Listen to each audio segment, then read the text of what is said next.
kultuskanlah Allahmu, jangan mengkultuskan makhluk. Inilah yang dimaksud mengapa Nabi Ibrahim ketika saat mendatangi berhala semua dihancurkan. Ya ini maksudnya. Mana pujaan, mana pujian, mana penghambaan ruhaniyahmu terhadap selain Allah, selain hidup yang maha suci itu, lemparkan semuanya, gantilah hanya dengan Rabbuka, Tuhanmu yang ada pada dirimu masing-masing. Bapak Ibu hadirin, berarti asbabun nuzulnya ayat ini diturunkan oleh Allah karena keadaan iman kita, khususnya imam-imam kita masih merasa diri kita sebagai imam yang bisa memberikan petunjuk. Itu semuanya semata-mata dikarenakan kita sebagai imam menolak ajaran dinul haq. Kuncinya ada di situ Pak Bu, menolak. Kalau jenengan semuanya itu mau menerima dan mengamalkan, akan terjadi revolusi total. Imanmu hanya pada Allah, pengakuanmu hanya pada Allah, tidak ada unsur pengakuan atau kepentingan nafsu dalam diri kita. Bapak Ibu, semoga kita dijauhkan dari hal itu dan termasuk anak putu kita. Oke, kita masuk pada sesi tanya jawab. Barangkali ada yang perlu ditanyakan, kami persilahkan.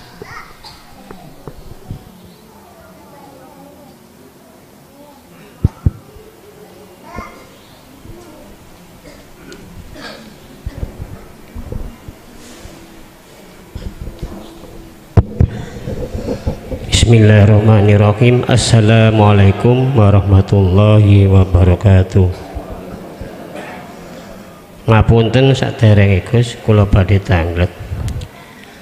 Kita sebagai makhluk, baik itu yang berupa manusia, jin, setan, iblis, bahkan malaikat, semuanya itu kan sifat dasarnya kan tadi tidak bisa apa-apa, tidak bisa memberi manfaat dan mudarat. Kita sebagai boneka, kita sebagai patung, semuanya itu kan suka-suka majikan kita. Mau dijadikan apa kita? Mau dijadikan orang baik atau buruk, makrifat atau tidak, wusul atau tidak, itu kan suka-suka majikan. Dan yang jadi pertanyaan kita, bagaimana kita sebagai manusia yang tidak mempunyai daya apa-apa, apakah kita bisa berhak memilih? Apakah kita bisa berhak memilih? Itu gimana Gus? Sampun. Lalu yang saya tanyakan kedua itu, kita sebagai makhluk yang tidak bisa apa-apa, itu langkah selanjutnya harus bagaimana terhadap majikan kita? Ngoten nggih. Ngoten mawon Gus, kula akhiri. Wassalamualaikum warahmatullahi wabarakatuh. Waalaikumsalam warahmatullahi wabarakatuh. Iman yang sudah jatuh bahwasanya semua itu karena Allah, iman yang seperti itu dikarenakan kita sami'na wa atokna, yahdi wa minhum man hadallah, golongan manusia yang menerima hidayah. Ini kalau saya menjawabnya dari arah sini, di wilayah iman sudah ihsan, akhirnya nggak ada yang salah.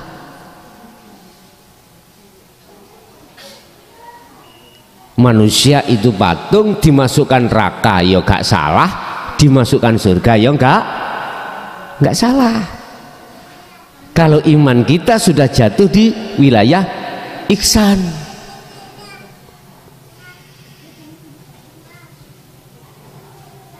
Jadi sudah tidak ada persoalan yang dijadikan satu masalah, nggak ada. Sing ngalor ya ben ngalor, sing ngidul ben ngidul. Yang ke utara silahkan ke utara, yang ke barat silahkan ke barat.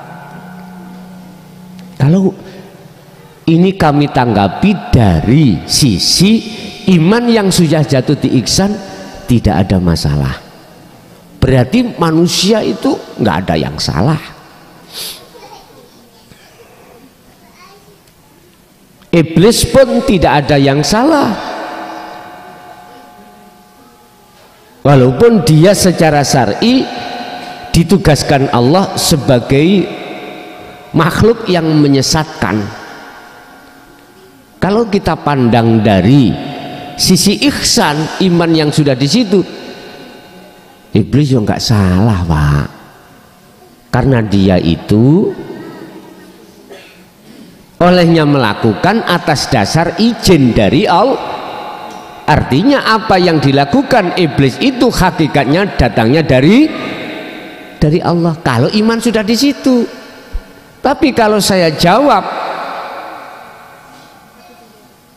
dari sisi iman yang masih belum ihsan, beda lagi. Kalau kami jawab dari iman yang sudah ihsan, ya nggak ada pilihan, bisa milih bagaimana kita. Yang kita patung. Tetapi ada dua sisi pandangan. Pandangan di kelas iman yang belum ihsan, beda lagi. Akhirnya jawabnya gimana? Ya pasti dong, manusia itu diberi hak untuk memilih. Buktinya sebagian ada yang menerima hidayah, sebagian ada yang tidak mau menerima hidayah. Dengan begitu terkesan kita itu ada hak untuk memilih, ada hak untuk tidak memilih. Lah, berarti sifat basariah kita masih kuat, Pak, masih kuat. Ada yang bilang gini, kuwi lapo ngelokno aku kok mlebu neraka. Neraka lho aku sing lakon, lah apakmu gak melok-melok kok ngeritik opo sing tak terima. Kadang-kadang ada yang seperti itu ya. Mohon maaf, makanya tadi saya katakan, ingat, semua itu ada konsekuensinya masing-masing. Sehingga lewat ayat yang kita bahas pada malam hari ini juga begitu. Wallahu a'lamu bil muhtadin.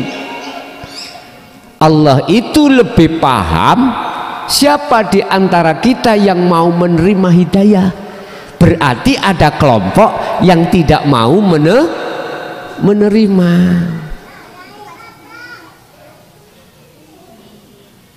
Jadi jawaban satu sisi, artinya satu sisi adalah iman yang belum ihsan, kita punya hak pilih, Pak. Karena apa? Karena sifat basariah kita masih kuat, otomatis nafsu kita kuat. Di sanalah akhirnya muncul seakan-akan kita manusia itu punya hak milih. Aku milih golongan pertama karepku, hamba, gitu. Aku milih golongan kedua karepku, hamba. Lah apa? Mengapa kau ikut-ikut mengomentari pilihanku? Kita kan hak asasi.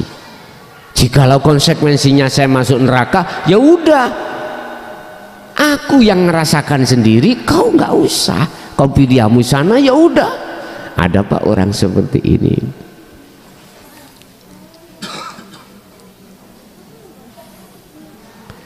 Terus langkah apa yang harus kita tempuh kalau kita itu sudah di posisi menjadi patung? Jawabnya fastaqomu. Kalau bahasa Nabi Ibrahim, kalau sudah wa ana minal musyrikin, Anda sudah tidak menyekutukan golongan orang yang menyekutukan Allah. Apa bahasa Nabi Ibrahim? Hanifan. Apa?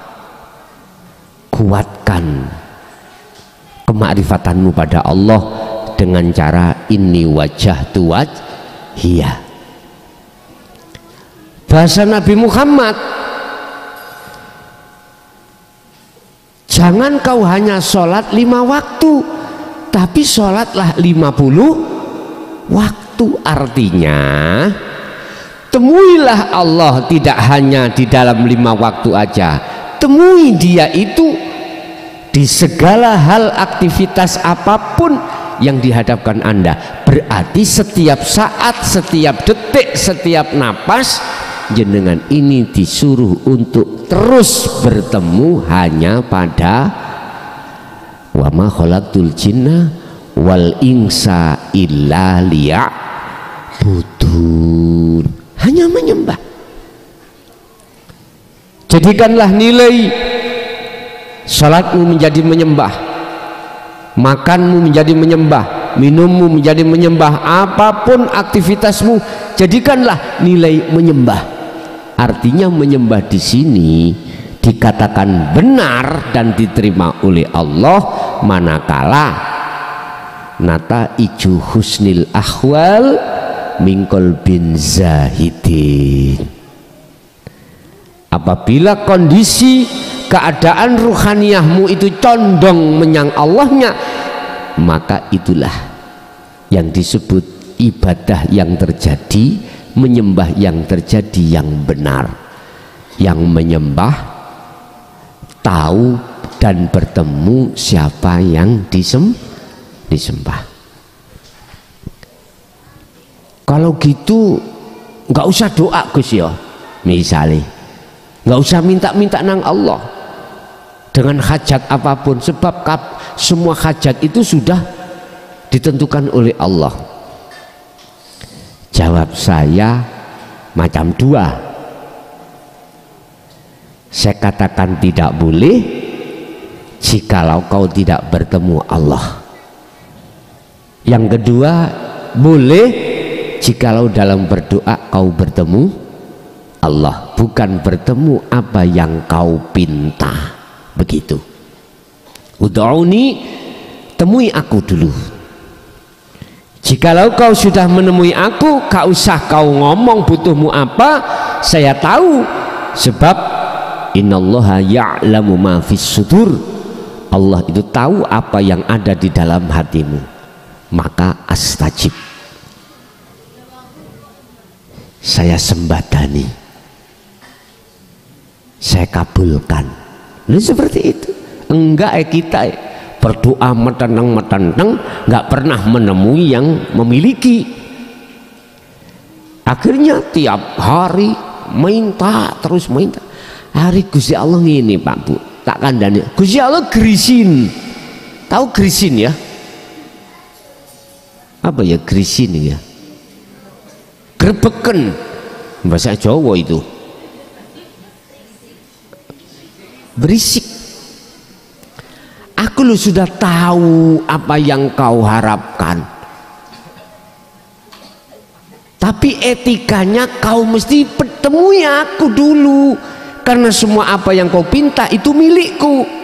Bagaimana mungkin masuk akal kau mengambil sesuatu tidak izin pada tidak menemui yang memiliki? Jangan begitulah, kata Allah. Etika kau gunakan. Ud'uni, ni engsun Allah, temui aku dulu. Temui aku. Terus bagaimana saya menemuimu ya Allah? Fattabi'uni, ikutlah pada hambaku yang kusebut Muhammad. Dia mengutamakan akhlak ilahiyah di atas akhlak istimaiyah. Dia selalu berzikir bukratan wa asilah, dari pagi sampai sore. Dan juga dia malam yang panjang selalu dia bermunajat padaku. Ikutono, udah jangan kakean cocot, ikutono Gusti Allah ini. Jenengan nggih ngaten lho niku. Nggih iya bukan di lesan, harus tembus di hati. Nggih di lesan aja Pak, ya mlebu tengen metu kiwa, masuk telinga kanan keluar telinga kiri. Wa minan nasi may yaqulu amanna billah wa bil yaumil akhir wa ma hum bimumin. Ada sebagian besar di antara manusia yang mengatakan beriman pada Allah dan hari akhir, tapi sesungguhnya dia tidak beriman. Tampilannya fisik, tampilannya casingnya meyakinkan, tapi isi di dalamnya tidak sesuai. Itulah kita ketika saat datang ke pedagang melihat yang namanya buah mangga matang, kita tanya, Pak, Bu, manisa? Oh jelas manis, kelihatan merah, kelihatan merah. Tiba ya apa Pak? Buah mangga muda itu dikarbit, ya, tahu dikarbit ya, dimatangkan, kelihatannya. Ketika saat kita bawa pulang, kita kupas, kita makan, kecut, ngamuk-ngamuk. Dibawa itu mangganya pada yang jualan, Pak, Bu, jenengan tadi kan bilang katanya manis, ini enggak manis. Terus pedagangnya bilang, maksud saya, aku enggak kepingin itu kecut. Saya sebagai penjual pinginnya itu manis. Kata yang, mohon maaf ya, yang punya pohonnya nandur itu pinginnya manis, tapi kok dijadikan Allah kecut. Ya nggak ngerti saya. Iki namanya ngeles Pak Biu, ngeles atas perkataannya. Apa mungkin cara orang beli mangga kecut, mangga kecut? Ya jelas nggak payu Pak. Sama dengan orang jualan salak, musuhnya jualan sepet. Iki nggak bisa ketemu Pak. Kalau ketemu mesti geger, mesti geger. Oke. Jadi Pak, apa yang harus kita lakukan kalau kita itu sudah merasa kondisi kita adalah sebagai patung, udah nggak ada yang lain, fastaqomu, kuatkanlah rasa kepatunganmu. Di sisi lain akan muncul bergelora di dalam dirimu kemakrifatan Allah. Apa? Allah yang nyata di segala hal apapun yang terjadi pada dirimu atau di luar dirimu. Ya inilah Pak yang kumaksud amal arif. Sesungguhnya yang dikatakan agama sampean Islam yang sempurna, yang sudah mencapai makrifat, ya ini. Oke, ada lain?